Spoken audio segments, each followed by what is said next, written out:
ففروا إلى الله إني لكم منه نذير مبين.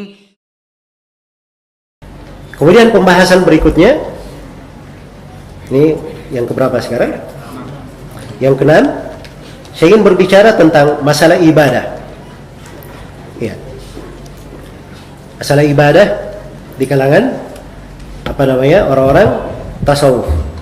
Ini perkara yang penting ya untuk diuraikan. Karena dari usul pemikiran mereka, dari ciri pemikiran mereka di dalam masalah ibadah ini meluas sekali. Ya.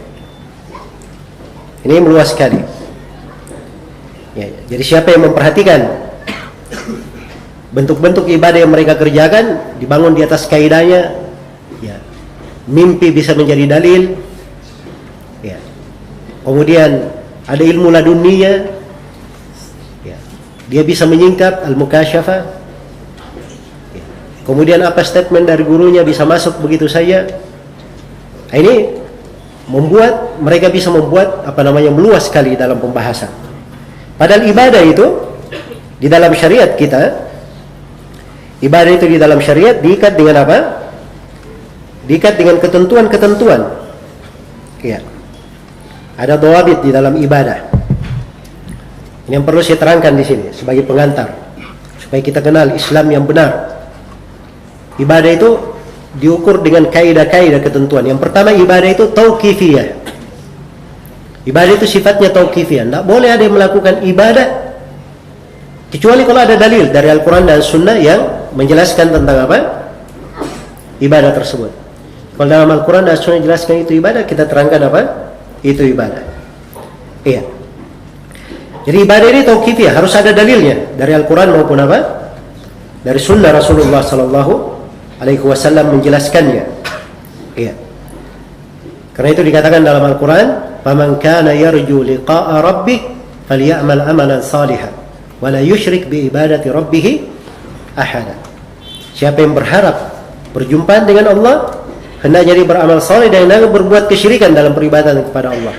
Disyaratkan harus ada amalan saleh. Tidak boleh berbuat kesyirikan kepada Allah. Dan Allah firman kepada Nabi-Nya, "Fastaqim kama umirta wa man taba ma'aka." Istiqamalah kamu di atas apa yang diperintah, demikian pula orang yang bertobat kepada Allah. Jadi Nabi saya tidak boleh keluar dari apa yang diperintah oleh Allah. Iya. Ini sekarang mereka datang bikin tuntunan-tuntunan hal-hal yang menyelisih hal tersebut, menyelisih ketentuan ini. Ya karena itu orang-orang sufi dari masa dahulu sampai di masa sekarang ini itu betul-betul dia bela pembahasan-pembahasan mereka di masalah bid'ah. Ya, karena itu ramai ya mereka kalau bahas bid'ah hasanah, itu dia takrir. Ya. Sebab kalau ditutup pintu ini, semua bid'ah dikatakan dolalah, well, habis mereka. Ya. Bisa banyak proyeknya yang gulung tikar. Ritual-ritualnya nanti banyak yang tidak berpenghasilan.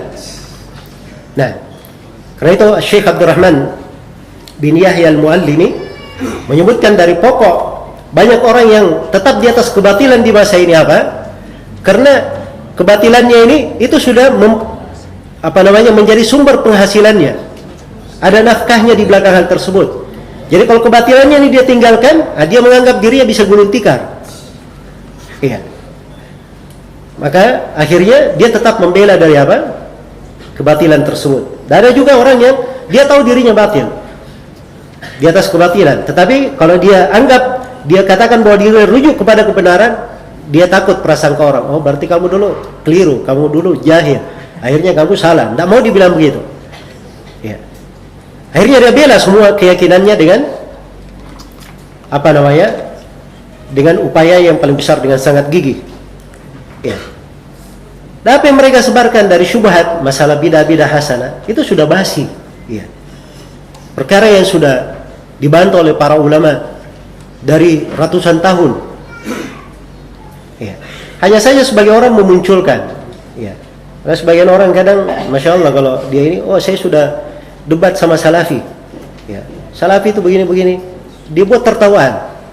Ini nggak tahu dia dusta dalam cerita, sebab di gaya-gaya ceritanya memang banyak kedustaan. Ya. Katanya Salafi itu digaji setiap dai-nya itu digaji berapa $1.000 atau berapa ribu dolar katanya. Ya. Ini dari mana dia dapat kedustaan yang seperti ini? Tidak malu bikin hal yang dusta di tengah manusia. Untuk membuat apa? Orang lari. Kalau mau berdebat hujjah, jangan menghadapi orang-orang yang baru belajar, orang-orang yang cuma semangat, ya. Atau orang-orang yang hanya punya keberanian, ya, tapi tidak punya ilmu yang kuat. Ya, bukan begitu caranya. Ya. Sebab hal-hal yang terkait dengan masalah-masalah ini, terkait dengan masalah kekeliruan mereka di pembagian bidah dan seterusnya itu jelas. Ya, keterangan-keterangannya juga banyak dibahas oleh para ulama. Nah, itu perkara yang terang, alhamdulillah. Perkara yang terang, alhamdulillah. Baik. Jadi kenapa mereka sangat bersikuku di situ? Karena ini kaidah ibadahnya. Kaidahnya. Jadi kalau ditutup pintu ini akan banyak dari ritual-ritual mereka yang akan tertutup. Ya, karena itu dari pokok ibadah di dalam kaidah syariat, ibadah itu adalah apa? Tauqifiyah. Tidak boleh melakukan ibadah kecuali ibadah itu dibangun di atas dalil, ada dasarnya. Kemudian syarat yang kedua dari ibadah itu ketentuan yang kedua dari ibadah. Ibadah itu harus ikhlas. Karena Allah Subhanahu wa taala, dilakukan karena Allah Subhanahu wa taala. Iya. Kemudian syarat yang ketiga di dalam ibadah, bahwa ibadah itu yang menjadi panutan dan yang menjelaskan itu adalah ibadah adalah Rasulullah sallallahu alaihi wasallam. Iya. Karena dalam Al-Quran Allah firman, laqad kana lakum fi rasulillahi uswatun hasanah. Telah ada untuk kalian pada diri Rasulullah sallallahu alaihi wasallam suri teladan yang baik. Iya. Kemudian yang keempat dari ibadah itu sudah ditentukan batasan-batasannya. Ya, kadang diikat dengan waktu, kadang diikat dengan kadarnya. Ya, seperti sholat misalnya. Sholat itu sudah ditentukan kapan waktunya sholat. Inna sholata kanat alal mu'minina kitaban mawquta. Sungguhnya sholat terhadap kaum mukminin waktu yang sudah ditentukan. Berapa kadarnya? Itu sudah ditentukan. Sholat duhur 4 rakaat, asar 4 rakaat, maghrib 3 rakaat, isya 4 rakaat, subuh 2 rakaat. Ada yang menambah dari kadar ini? Nah, ini keluar dari jalan Rasulullah sallallahu alaihi wasallam. Iya. Jelas ya? Nah, itu ibadah namanya. Dan ibadah itu apabila ya, sudah dipastikan di dalam agama. Ya, ini saya akan terangkan kaidah berikutnya ya. Dan yang kelima dari ketentuan di dalam ibadah itu harus dibangun di atas dasar kecintaan kepada Allah Subhanahu wa taala, ya, mahabbah, al-khauf dan ar-raja. 3 hal. Iya. Ini ada tiga-tiganya. Karena inilah sifat yang disifatkan di dalam Al-Qur'an. Ulaikal ladzina yad'una yabtaguna ila rabbihimul wasilata ayyuhum aqrab wa yarjuna rahmatahu wa yakhafuna adabah. Mereka ini adalah orang-orang yang beribadah kepada Allah. Bagaimana ibadahnya? Mereka mencari kepada Allah wasilah yang terdekat. Ini cinta namanya. Mereka mengharap rahmat Allah dan takut kepada siksaannya. Ini 3 sendi ibadah. Jadi kalau ibadahnya dibangun di atas cinta saya, itu tidak benar ya. Ibadah itu kalau dibangun di atas apa? Dibangun di atas cinta saya. Ya. Karena itu di sini menjadi masalah ya. Ibadahnya orang-orang tasawuf sebagaimana yang telah kita terangkan, dia hanya banyak berbicara masalah cinta. Ya. Masalah cinta. Itu pun di dalam pembahasan cinta banyak kekurangan. Mereka tidak tahu hakikat dari cinta itu bagaimana. Ya. Dia tidak mengerti bagaimana indahnya cinta itu, lezatnya dan nikmatnya. Ya. Dan itu ada di dalam pembahasan ayat-ayat Al-Quran, hadits Rasulullah, dipahami oleh para sahabat, ya, berjalan di tengahnya para ulama. Tapi mereka masuk di dalam hal-hal yang lain, keluar dari pembahasan yang dibahas oleh para ulama. Iya. Baik. Karena itu cinta tidak boleh beribadah dengan cinta saja. Karena itu ada sebagian ulama, siapa yang beribadah kepada Allah dengan cinta saja, maka dia adalah zindiq. Dan siapa yang beribadah kepada Allah dengan harapan saja, maka dia adalah murji'ah. Dan siapa beribadah kepada Allah dengan takut saja, maka dia adalah khawarij. Siapa yang beribadah kepada Allah dengan cinta, takut dan harapan, maka dia adalah apa? Maka dia adalah seorang mukmin yang bertauhid. Iya. Maka ini ketentuan ibadah. Kemudian yang keenam dari kriteria ibadah itu tidak gugur dari mukallaf setelah dia balik dan akil.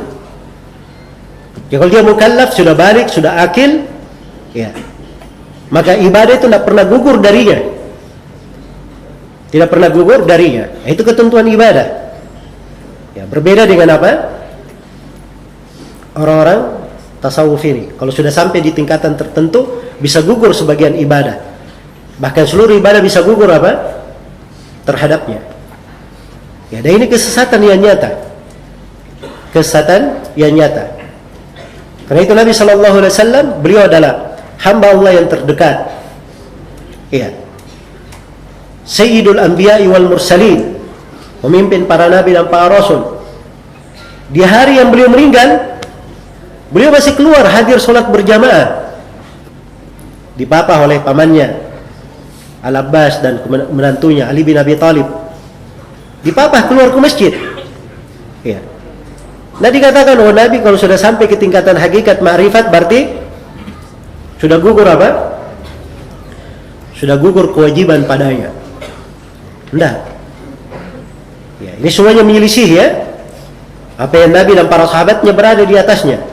Karena itu beragama itu sederhana. Seorang melihat zahirnya. Iya. Dan itulah bukti penghambaannya kepada Allah, kecintaannya kepada Allah Subhanahu wa ta'ala.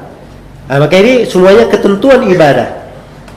Ya, ketentuan ibadah ini, kaidah ibadah ini membuat kita bisa mengenal ya, hakikat tasawuf itu bagaimana.